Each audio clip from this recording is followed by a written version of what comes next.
Is it morally okay to use therapists to control children? I think this is a question that's really worth asking because it's a practice that is extremely widespread and affects many kids. And so rather than merely accept it as a fact of life or be in denial about its prevalence, I think it's worth inquiring into it a little bit more deeply. First, I want to talk a little bit about this phenomenon of using therapists to control children because I think it can lack clarity. So I would argue that A, it is extremely widespread, and B, the norm when it comes to kids in therapy. First of all, when do therapists typically get involved in kids' lives? Typically, it's when the adults find that the kid is exhibiting some kind of behavior or some kind of feelings that they are concerned about or they don't like. And so right off the bat, there is kind of an attitude of control that's brought to it. And of course, the line between just the convenience of the adults versus their genuine concern can be murky. But you can see how the approach is often inherently one of control. Now, there's a spectrum when it comes to kids in therapy of more overt control to more covert control. And often when you have kids who are seeing a school psychologist, this is often, there's often a fairly conspicuous level of control, right? Maybe the kid is rebelling in school or engaging in some kind of behavior that is not accepted within that system. And the therapist will typically threaten the kid, make them fearful, punish them, something like that. So there's a fairly conspicuous level of control there of basically this system is trying to control the kid, and the school psychologist is acting as an agent of that system. And then at the most extreme end of using therapy to control kids, you have kids who are literally transported against their will into mental health treatment programs where there's a lot of coercion, a lot of like pretty overt abuse. And it's not just about control. It is among, some of the most extreme levels of control that exist in society. But then you also have a lot of times, and I think this is becoming more prevalent, of parents and authority figures in a kid's life trying to make an effort to be more collaborative with the kid, to sort of encourage them to go to therapy, to not really force them. And I would argue that even then, therapy can still be overwhelmingly about controlling the kid. And there are a few reasons for this. One is that it really comes down to the nature of therapy. And I think this is often a very overlooked point. So even when adults are in therapy, often the line between control and support is ambiguous. Why is that? Because the therapist is the one in the power position in that relationship, right? They are the authority. They have all of this authority because of the system that they work for and the way there are various arrangements set up within our society to kind of reinforce that. And so often when adults are in therapy, they sort of kind of reflexively move to a place of taking on the therapist's perspective, of doing what they say, of accepting them as the authority within that situation. And often, we are conditioned as children to relatively reflexively obey authority. And so that just kind of naturally fits into that relationship. And I'm certainly not against therapy, but I can definitely see why this state of affairs would be quite problematic, because it would mean that the actual sovereignty and inner authority and the real power of that person is being undermined. And typically you'll have a situation where people are not trusting enough of themselves, right? They don't have enough self-esteem, they're lacking in personal power, and then they enter that relationship for that reason, and it just kind of continues to sort of corrode their own personal power. Now, if that's true with adults in therapy, it's way more true of children, because children have so much less power than adults in our society. Children are generally expected to obey adults. They are expected to behave the way the adults expect. They're expected to take on the perspective of the adults. And adults aren't God, right? They're not gods. They're just people. And so this is a problematic thing, because the kid can't develop their own power. And so then they end up as adults who are lacking in power, lacking in self-esteem, lacking in confidence.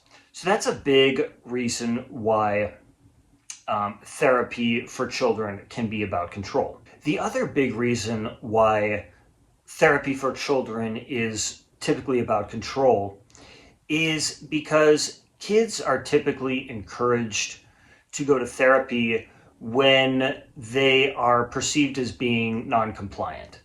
So basically, the adults are using the therapist to address this issue of non-compliance. And it was my experience that the therapists themselves basically accept that compliance and obedience in the kid is all important. And one of the troubling aspects of this is that they weren't honest about this, right? So they were doing all of this propaganda, right? There was all of this rhetoric about therapeutic concepts and psychology and all of that, but and there was sort of like a pseudo kind of a pseudo support to it. But really, the priority was obedience, but they weren't talking about it. And so it's kind of hard to see, right? And that actually, I think, makes it worse, right? When it's like overwhelmingly the goal is compliance and obedience, but you're not talking about it, it makes it a lot harder for the kid to deal with, because because in addition to all of the control and authoritarianism, there's a bunch of confusion piled onto it. And this brings me to the question of, is it morally okay to use therapists to control children? If a kid is being non-compliant, is it really a mental problem? Maybe they have good reasons to be non-compliant. There are two main systems that dominate kids' lives in an immediate sense: their family system and the school system. Well, maybe in their family system, the parents and people that have power over them, maybe older siblings, they can often be, maybe they're totally screwing up the relationship, and it's really painful for the kid. And in the school system, right? Maybe our method of modern schooling isn't good for a lot of kids, and maybe it's not so good for our society overall. Well, often these are questions that you can't really ask, and they're not really taken seriously. So when it comes to the question of, why is the kid being non-compliant, we tend not to actually entertain these questions. And I remember when I was a kid, and I was very much aware of these things, I really came up against a degree of authoritarianism from the environment, right? It was like, you have to accept this. The status quo of the family system and the school system is something that you just have to comply with and adapt to. And then on top of that, there was, a lot of these kind of fake smiles and fake warmth. So, they really believed like they were being supportive, but really they weren't being supportive. They were being authoritarian, and they were forcing me to adjust to these systems that were really broken in a lot of ways. And so if we just use therapy to control kids without meaningfully considering if there are salient underlying issues, aren't we just causing harm? Aren't we just forcing these kids to disconnect from their real feelings, suppress themselves, abandon their own real goals and their own real perspective, and merely adjust to something that's painful for them? And isn't that going to be the real threat to their mental health? And so maybe the people that claim to be the most supportive are actually, they actually represent a significant threat to the mental well-being of the kid. Now, there's also the question of how therapists control children. Putting aside the very overtly coercive therapy, which is something I've talked about extensively before, when it comes to the more like sort of seemingly collaborative, seemingly non-coercive therapy for kids, I think that there are a few main ways that therapists control children. One is basically with fear and threats on some level. So the therapist might, say things to the kid that basically stoke up a lot of fear in them, like if you don't behave in this way, this will happen to you. You're going to die poor and alone. Stuff like that, like just kind of stoking up fears in the kid and using that to control the kid. And one of the reasons why this is so potent is because typically the therapists are able to amass a disturbing amount of power in these situations. So often, if a parent is going to send their kid into therapy and the therapist is going to agree essentially to basically control the kid, then the parents have given over a lot of power to the therapist. And there could be this narrative of like, oh, we're just totally on board with what the therapist thinks. And so we're going to go along with that. And so the therapists have an enormous amount of power in that situation. And given that, the kind of fear that the therapists use to control the kids can be quite potent. And that level of power that the therapist has is always something that I was really uncomfortable with.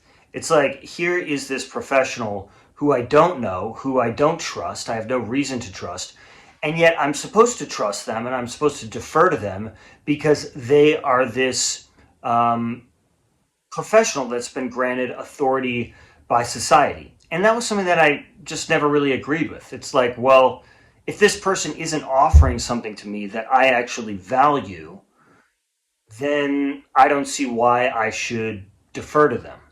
Surely if we value norms of consent and autonomy, then this is something that would matter. Now, the other major way that therapists can control kids in these more, I would say, seemingly non-coercive settings is with the modalities they use. So, for example, with their frameworks, they might focus on the kid's behavior. They might focus on their cognition. They might use these mental illness categories, these labels from the DSM, and basically say that that's what the kid's problem is. And this, of course, then misses the real situation, right? It misses the real perspective of the kid and what they're really facing. And it brings all of the tension into the things that the environment really wants to control, like their behavior, like their emotions.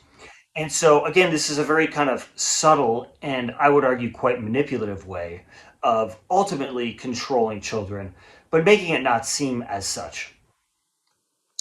So, these are some thoughts that I have on this question of, is it morally okay to use therapists to control children? And just to summarize, I would argue that no, it's not morally okay to use therapists to control children because if kids are seemingly out of control, they might have good reasons for that. And they might be in a lot of pain because their environment is really screwed up.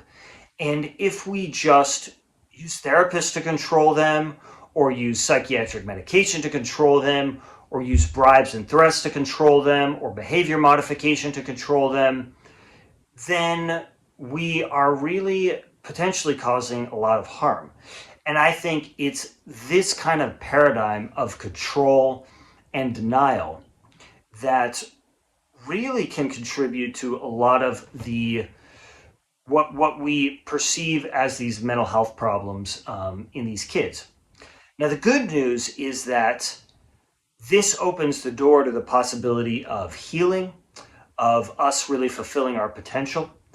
Because if we go through something like this, and we have had to kind of buy into these paradigms that we've been forced into, and we are sort of brainwashed into it, the good news is that when we realize that this really isn't the truth, we can then own something that's much more true to ourselves. And I think that that can really help to open the door to a lot of healing. And like I said, the fulfillment of our potential and kind of getting out of this prison and this sort of hell that we've been trapped in.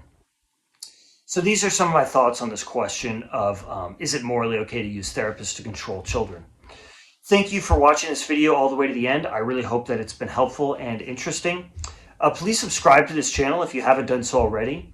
And please also share this video with anybody who you think might enjoy it, might find it valuable.